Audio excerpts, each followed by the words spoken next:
మాజీ మంత్రి వివేకానంద రెడ్డి హత్య కేసులో వివేకానంద రెడ్డి కుమార్తె వైఎస్ సునీతారెడ్డి అల్లుడు రాజశేఖర రెడ్డి సుప్రీంకోర్టులో ఊరట లభించింది. దీనికి సంబంధించి తాజాగా ఒక బ్రేకింగ్ అప్డేట్ మనకి ఇప్పుడే అందింది. దీనికి సంబంధించి పూర్తి వివరాలు తెలుసుకున్నాం. ఆంధ్రప్రదేశ్లో 6 ఏళ్ల క్రితం తీవ్ర సంచలనం జరిగిన మాజీ మంత్రి వైఎస్ వివేకానంద రెడ్డి హత్య కేసులో ఇవాళ సుప్రీంకోర్టు కీలక పరిణామాలు చోటు చేసుకున్నాయి. ఈ కేసులో నిందితులకు గతంలో తెలంగాణ హైకోర్టు ఇచ్చిన బెయిల్ రద్దు చేయాలని కోరుతూ వైఎస్ వివేక కుమార్తె సునీత దాఖలు చేసిన కేసును విచారిస్తున్న సుప్రీంకోర్టు ధర్మాసనం ఈ కేసులో దర్యాప్తు ముగిసిందా అని సిబిఐని అడిగింది. దీంతో ముగిసినట్టు సిబిఐ జవాబిచ్చింది. అనంతరం ఇవాళ ఒకరి వాదనలు ఒకరు వినే అవకాశం జరిగింది. ఈ సందర్భంగా గతంలో ఈ కేసు దర్యాప్తు చేస్తున్న సిబిఐ ఎస్పీ రామ్ సింగ్ వివేక కుమార్తె సునీత అల్లుడు రాజశేఖర రెడ్డిపై అప్పటి ప్రభుత్వం అంటే వైఎస్ జగన్మోహన్ రెడ్డి సర్కార్ కేసు నమోదు చేసింది.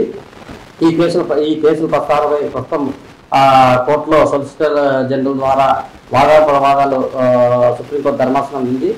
ఈ కేసుకు సంబంధించి చూసుకుంటే ఈ కేసులో కుట్రపూరితంగా మృతుడి కూతురు అల్లుడితో పాటు సిబిఐ అధికారిపైన కేసులు నమోదు చేసినట్టు సునీత లాయర్ సుప్రీంకోర్టు దృష్టికి తెచ్చారు.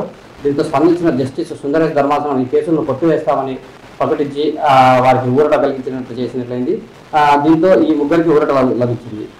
మరోవైపు వివేక హత్య కేసులో నిందితుల్లో జైల్లో ఉండటంపై సిబిఐ లాయర్గా హాజరైన అదనపు సొలిసిటర్ జనరల్ ఎస్వి రాజుతో ప్రస్తావించగా ఈ హత్య కేసు చాలా తీవ్రమైనదని, హత్య చేసి గుండెపోటని ప్రచారం చేశారని, ఆ తర్వాత రక్తపు వాంతులు చేసుకున్నట్లు కూడా ప్రచారం చేశారన్నారు. చివరికి హత్య ఆధారాలు చెరిపేశారని నిందితుల గురించి సుప్రీం విచారించారు.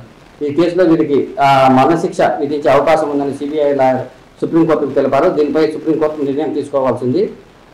ఇకపోతే మరోవైపు ఈ కేసులో దర్యాప్తు పూర్తయినట్టు సుప్రీంకోర్టుకు సిబిఐ చెప్పడంపై సునీత తరపు న్యాయవాది సిద్ధార్థ లూత్రా అభ్యంతరం తెలిపారు. సుప్రీంకోర్టు దర్యాప్తునకు గడువు విధించడం వల్లే సిబిఐ ఇలా దర్యాప్తు ముగించేసినట్టు చెబుతోందన్నారు. ఈ కేసులో మరింత లోతైన దర్యాప్తు అవసరమని భావిస్తున్నట్టు తెలిపారు. గతంలో సిబిఐ ఈ కేసులో దర్యాప్తు ముగిసిందని సుప్రీంకోర్టుకు ప్రత్యేకంగా ఆదేశిస్తే అదనంగా దర్యాప్తు కొనసాగిస్తామని తెలిపింది. దీనిపైన సుప్రీంకోర్టు నిర్ణయం తీసుకోవాల్సిందని చెప్పి సిద్ధార్థ లూత్రా కూడా చెప్పారు. తర్వాత ఈ కేసుకు సంబంధించిన పరిణామాలు ఎలా చోటు చేసుకుంటారని మరికొద్ది రోజులు